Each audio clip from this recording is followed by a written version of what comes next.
saw him, he told him, he said, we need more men in the Lord's army.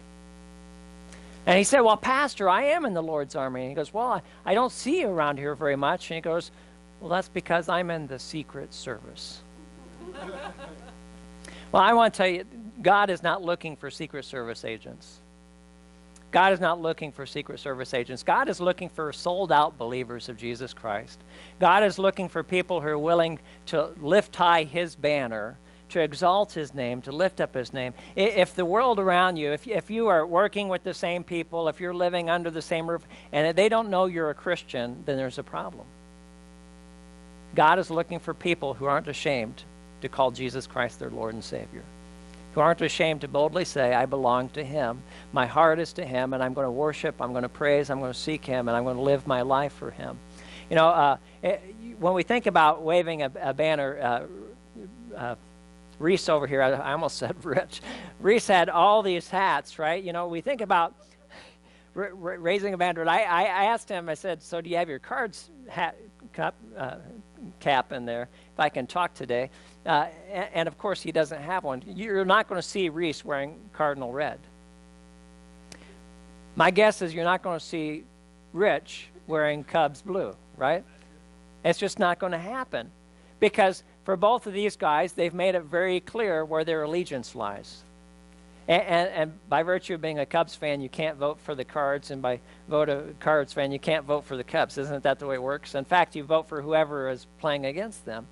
But when you think about waving banners, showing our allegiance, showing our commitment, we have all sorts of different things. We have ball caps, we have shirts, we have pants. I saw a Tervis cup, right? Isn't that what a Tervis cup, a tumbler over there with Cubs on it?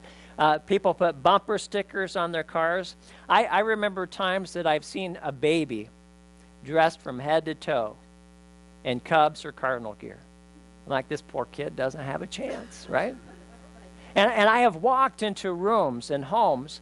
I've walked into rooms that could be described as nothing less than a shrine to somebody's favorite sports team. And you think about people go to a sporting event and they have instant communication just because they're voting for the same team, right? Just because they're rooting for the same team. You can start up a conversation despite your history. I bet you guys see that with hockey too, right? You go and you meet people and the only thing you have in common is the sport, and then you build a relationship from there. And isn't it interesting that people will spend large sums of money to go sit in seats that are very uncomfortable, oftentimes in places with terrible views. And depending on the sport, if it's baseball, you might just bake in the sun for 3 hours, right? And they'll do so, and they'll put up with difficult people. They'll put up with terrible traffic, all to support their team. Really, you think about it, us Christians, we can learn a lot from sports enthusiasts about being devoted to our God, can't we? We can learn a lot about what it means to be passionate and enthusiastic and willing to make some sacrifices for our God. Well, today we're going to learn another name for God. We're going to learn the name Yahweh Nissi, the Lord my banner. The Lord my banner. And the word can actually have a few more translations. It could also be translated flag. This is actually the only place in Scripture that we see Yahweh Nissi. The Lord my banner is how most translations have translated it. Somehow I have a feeling that to say the Lord my banner means something more than just putting on a Cubs hat or putting a big banner in my house. There has to be something more to saying that the Lord is my banner than just putting up some paraphernalia. Well, I ran across this actually just yesterday, so I inserted it in because I thought it was really good. There's a little boy who once heard that if he asked Jesus to be his Savior, that God would come and live inside his heart. And as only kids can do, he's trying to put the pieces together. He's like, I don't understand how this works. How can God come live inside my heart? God created the whole world. God's too big. And so so I asked his parents, he says, God is too big. How can God live inside my heart? If he's so big, he made the whole world. If he's in my heart, he'd stick out.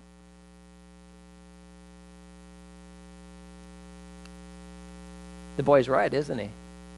If God is in your heart, he will stick out. His love will stick out. His forgiveness will stick out. The grace he has for people will stick out. His power will stick out. If God is in your heart, he will stick out. You know, as I was thinking about this a little bit, I thought, you know, we can talk about the Lord being our banner, but the truth is, if the Lord is our banner, then we also become a banner for the Lord. Because as he sticks out of our lives, people are going to give him praise. People are going to give him glory. And people are going to worship and exalt him because they see the difference that he makes in us. And there's nothing more beautiful than somebody saying, I want what you have.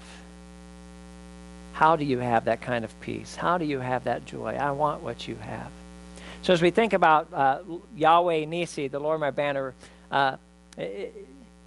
it'll be interesting as we get to the end because you might think of it a little bit differently than what we normally think with banners. But to know Yahweh Nissi is to know the one who can make a way when you see no way. It's the one who in the face of certain defeat gives us victory. The one who in the face of certain defeat gives us victory. And verse 8, we see that the Amalekites came and attacked the Israelites. The Amalekites came and attacked the Israelites. Now the Israelites weren't looking for a fight. They were just coming out of Egypt. They're tired. They're weary. They just want a drink of water. Actually, we see that in the first verses of the chapter. They just want a drink of water. They want rest. They want refreshment. They're not looking for a fight, but a fight is looking for them. And, you know, you've probably been that at some places in your life. Well, you're not looking for a fight. It just seems to happen. You know, sometimes we call it coming home, right? You intend for everything to go well, but before you know it, you're in a fight with your spouse. Or you intend to do things differently with your children, but all of a sudden you're butting heads with your sons or your daughters, right? Or you intend to make things better in the workplace, but there seems to be this constant turmoil and conflict between you and a coworker. You know, sometimes we're not looking for a fight, but a fight just seems to find us. As we think about the context for Israel, Israel is just coming out of Egypt. They're tired and they're weary. They've just had all this ordeal, the pass through the Red Sea. So they're coming out of Egypt from slavery. Now, I'm just guessing here. It's just an assumption I have, but I'm guessing that coming out from Egypt as slaves, they probably haven't been well trained for war. And my guess is their gun control laws were much stricter than Obama's, right? They're probably not very equipped for war either. So any weapons that Israel might have, or weapons that have been crudely made in the short time that they've left Egypt and wandered through the wilderness. The Amalekites, on the other hand, they were a warlike people. They had superior strength. They were better equipped. They were more familiar with the terrain. The scriptures tell us that they were the first of the nations, and one of the practices that the Amalekites had was they made a practice of plundering other peoples. Why earn your own wealth if you can steal it from somebody else? That's what they did. They're accustomed to fighting and taking what they want and taking it from other people. And if you go to Deuteronomy chapter 25, what you'll discover is as Israel has come out of Egypt and as they're wandering through the wilderness, the Amalekites have already started attacking. And what they've done is they're picking off the people who are tired and weary in the back. Why hit them where they're strong?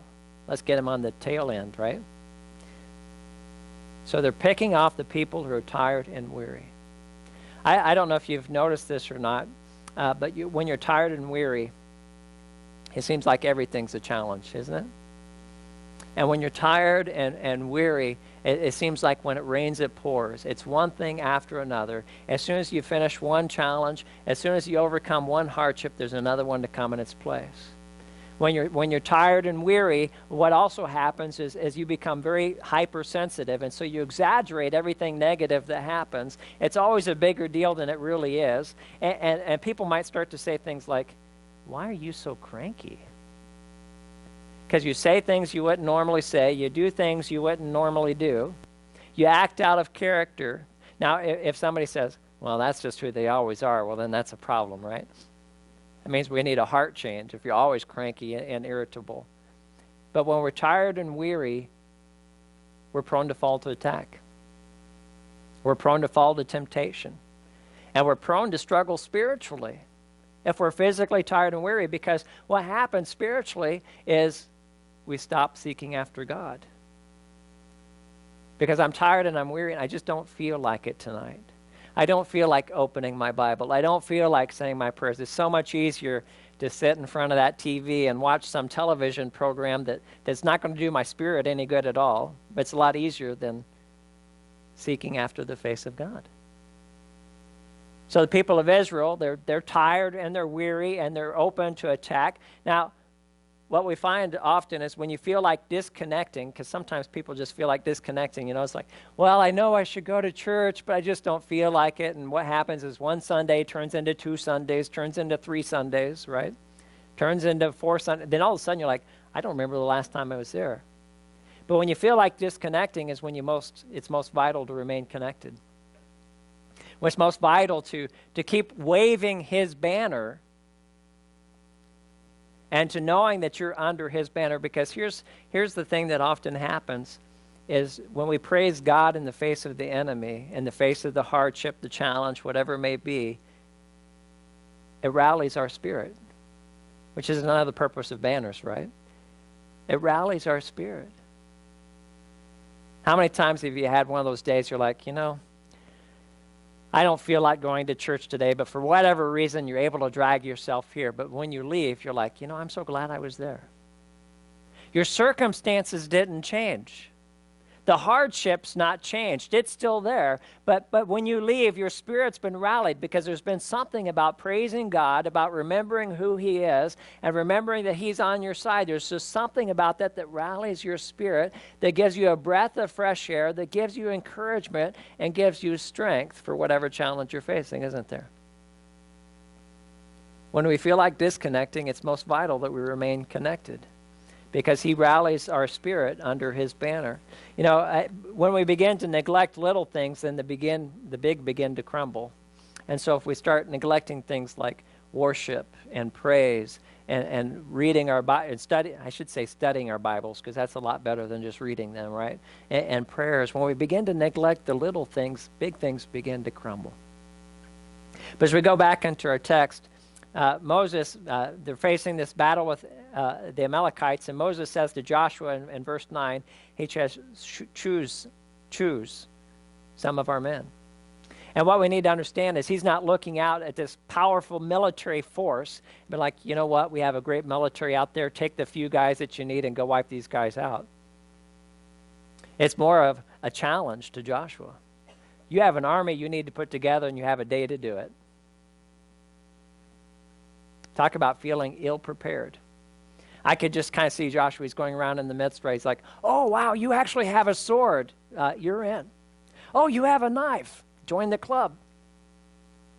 Wow, you have a frying pan. Jump in, right? We'll take whatever we can, because desperate measures, right? That's where they're at. Because to them, they're outnumbered, they're outgunned.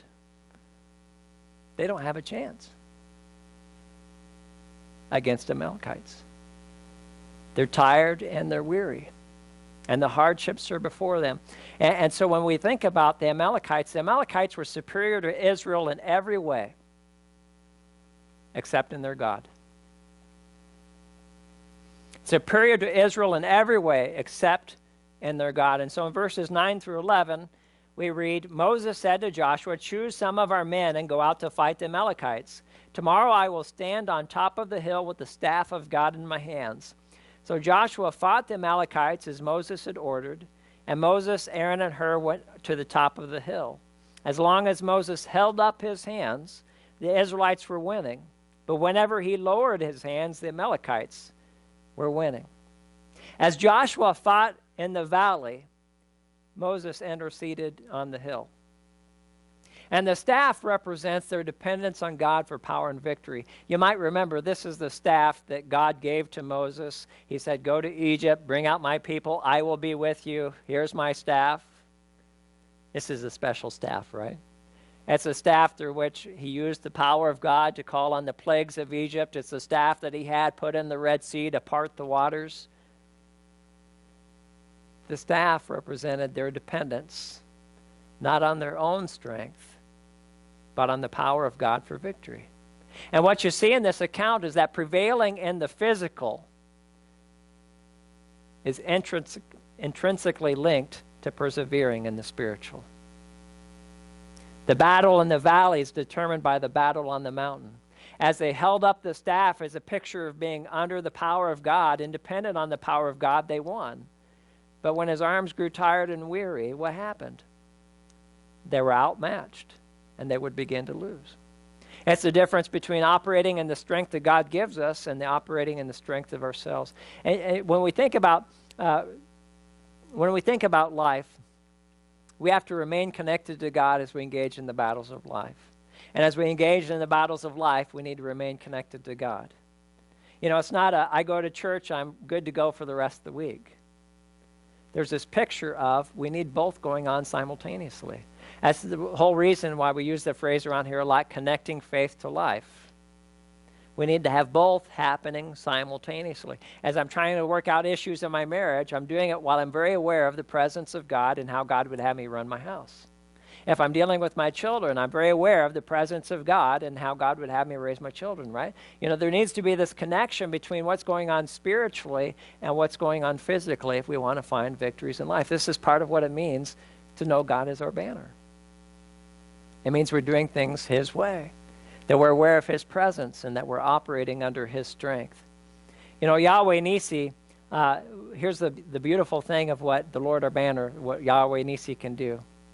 Because Yahweh Nissi, what we find is he makes a way where there is no way. He gives victory in the midst of certain defeat. As we see with him that he can take what was intended for evil and bring about good.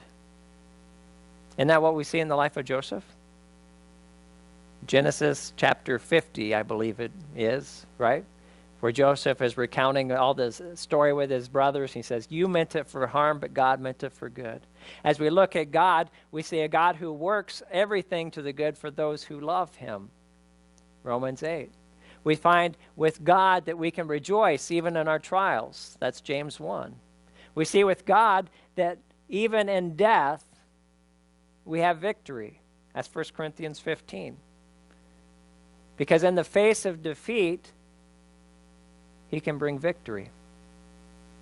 We have a God who makes a way when we see no way. That's Yahweh Nissi. To know Yahweh Nissi is also to identify with and declare my allegiance to God, not simply what I think God might do for me. You know, one of the purposes of the banner was to have a rallying point. Under one banner, we're called together for common action. You might think of the U.S. flag, for instance, right? That would be a banner. The U.S. flag and serving under one country. We're brought together, we're organized, our energies are focused because the banner reflects where our allegiance lies and who we believe in. And when you think about being under one banner, it talks about where our identity is and what's at the center of who we are and why we do what we do. And so when we look at this, the staff overhead is actually a kind of a picture of the banner, but it's also a picture of a people who are under God. It's a declaration of God's authority over them and walking in God's power for the battle before them and the strength that he provides. And so, as I said before, when Moses' arms grew tired, it's kind of a picture of relying on your own strength, and the Amalekites began to win. Have you ever had that experience of trying to do everything in your own strength and with your own ability? Have you ever had that experience of, I'm going to change, only to not change? I'm going to do things differently, only to not do things differently. I'm never going to do that again, only to do it again. Have you ever had that experience? I have. That's what happens when we try to change ourselves in our own strength.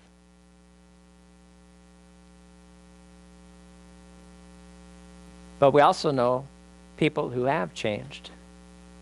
And generally their story is, this is what God did for me. And perhaps you probably also have things in your life that you finally, eventually gave over to him, and you found victory where you'd always had frustration before, because you handed it to him. It's the difference between operating in your strength and the power of God. The staff outstretched was the difference. It was the power of God. You know, our churches are filled with people who believe in God, but that doesn't mean that they're walking in his power. It doesn't mean that they're relying on his strength.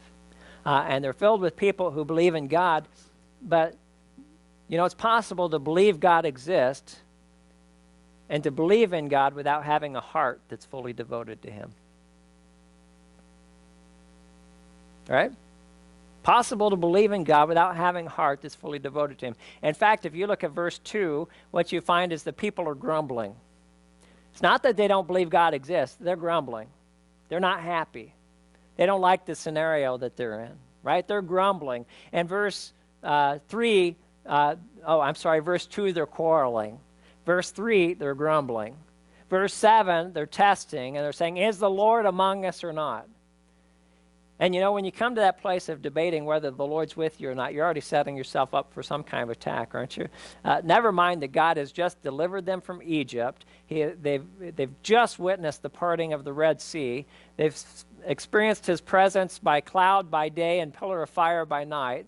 God has already miraculously provided water, manna, and quail. So God has just done all these things in the recent past. Talk about spiritual amnesia, Rich, right? God has just done all these things, and in verse 7, they're testing, is the Lord among us or not? Their heart wasn't necessarily devoted to God. And I do think that there's a time in our lives when we need to ask ourselves, whose banner am I waving? Because there are a lot of people in churches that are still waving their own banner. It's still all about me.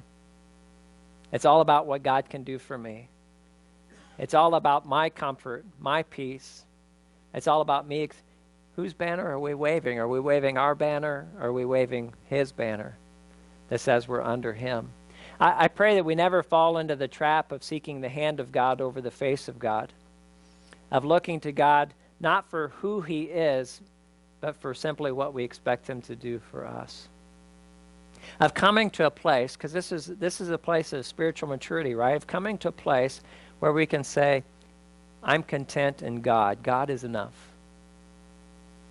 God is enough. Whether or not I find healing, God is enough.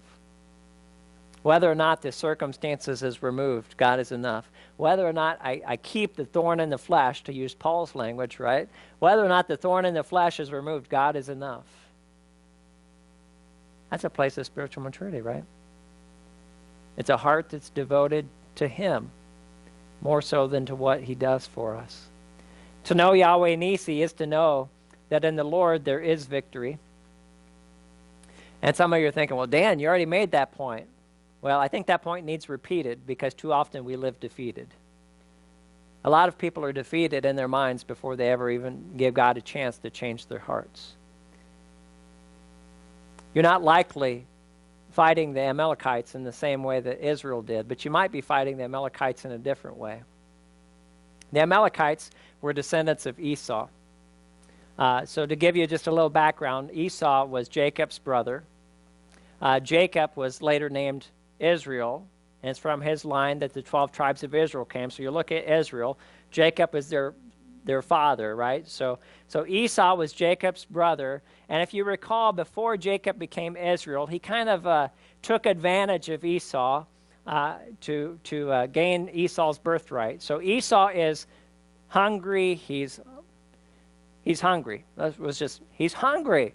And so he comes up, and Jacob seizes an opportunity. He's like, oh, yeah, you're hungry. I have this nice pot of stew.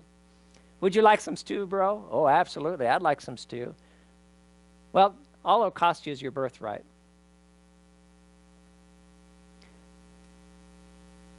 Esau sold his birthright for a pot of stew.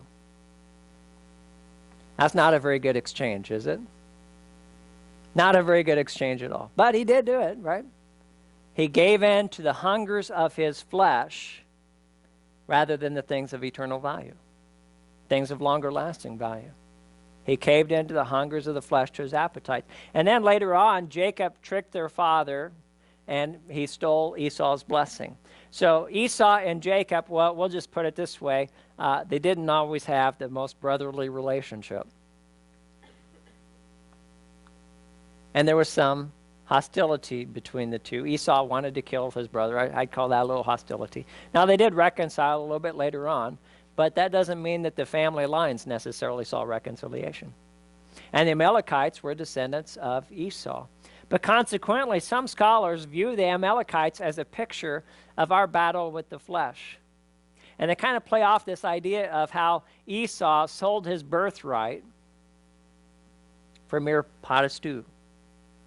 He gave up what was eternal for that which was temporal. He took that of lesser value in place of that with greater value. And you know, when you think about your life of faith, your spiritual journey, the first enemy that you ever deal with is your flesh. And it's a recurring battle, isn't it? It's that same idea of Paul in Romans 7. I do what I do not want to do, and I don't do what I want to do. If you want to get really confused, just read chapter 7, right? It's back and forth. But it's like this dilemma, this struggle that we have to be the people that we know we should be, the people that we want to be, and the people that we struggle to be. Because what happens is our past comes back to haunt us. Struggles that we once thought we overcame reemerge. Memories that we want to leave behind, we just can't seem to let go of. Habits seem to recur even when we no longer want to keep them. And we struggle with things like discouragement and selfishness and temptation. We kind of like Paul, we can say, there's often times that I do what I don't want to do, and I don't know why I do it. I just do it, and I regret it afterwards. And what happens too often in our lives is we're defeated in our mind before we ever begin. We begin telling ourselves, who am I kidding? I can never change. Who am I kidding? I can never get beyond that. Who am I kidding? I can never get these thoughts out of my mind. Who am I kidding? These wounds will never heal. And we're defeated in our mind without ever giving God a chance. Do you believe that God can make you into a new creature? His word says he can. His word says he does. That he can sanctify you, that he can grow you, that he can change you. Smith Wigglesworth said, the reason the world is not seeing Jesus is that Christian people are not filled with Jesus. They are satisfied with attending meetings weekly, reading the Bible occasionally, and praying sometimes. It is an awful thing for me to see people who profess to be Christian lifeless, powerless, and a place where their lives are so parallel to unbelievers' lives that it's difficult to tell which place they're in, whether in the flesh or in the spirit. That's something to chew on, isn't it? Something to chew on. You know, when I read this text, what really stood out to me more than anything else is the battle was not won with a morning prayer. Victory was not achieved with a 5-minute devotional. He held his arms up all day long. I don't know about the rest of you. You know, try holding your hands up all day long. A staff may not have weighed a whole lot, but just hold your own hands up all day long. There's a heart that's intent on God, that's dependent on God. You know, if you look at verses 11 and 12, we see Joshua overcame because Moses persevered. And he needed the help of others, right? He needed the help with others. But he persevered in the spiritual so that they might win in the physical. The closer we are to God, the more victorious we will be on earth. And we got to be careful as we use that language, because victorious does not mean that you'll never have hardship or trial, or that you'll never be weary, that you'll never be fall back and stumble and fall. But to be victorious means in him we know we'll overcome. And to be victorious means maybe we have joy in the midst of the hardship. You know, sometimes God removes us from the trial. Sometimes he gives us strength through the trial. There's victory in both, right? There's victory in both. But if you want to experience victory in the Lord, then we have to give up drive-through Christianity. We can't expect it to happen. Well, I went to church this week and then I'm in the real world. I went to Bible study once and now I'm back to the real world. We have to understand that while Moses was holding up, the battle was taking place and the connection to God was taking place simultaneously. And so as they were engaged in the real battles of life, they were also engaged with God. And as they were engaged with God, they were engaged with the real battles of life. The two have to be going hand in hand. That's connecting faith to life, right? I don't know whoever came up with the idea of separating the secular and the sacred, because all of our life is given to him. And our witness is to him all the time. Yahweh Nissi can make a way where there is no way. And as we stand under his authority, we also come under his covering. And when he gives us those victories, they need to be celebrated. So what does Moses do? Or what does God tell Moses to do? He says, write it down in verse 14. Write it down and tell it to Joshua. Write it down and tell it to Joshua. Pass it on to the next generation. Kind of sounds like family integrated, doesn't it, right? Pass it on to the next generation, because yesterday's victories are faith fuel for today, and they give us hope for tomorrow. They help us to remember the victories that God has given, so that we have confidence in God in the present battles that we face.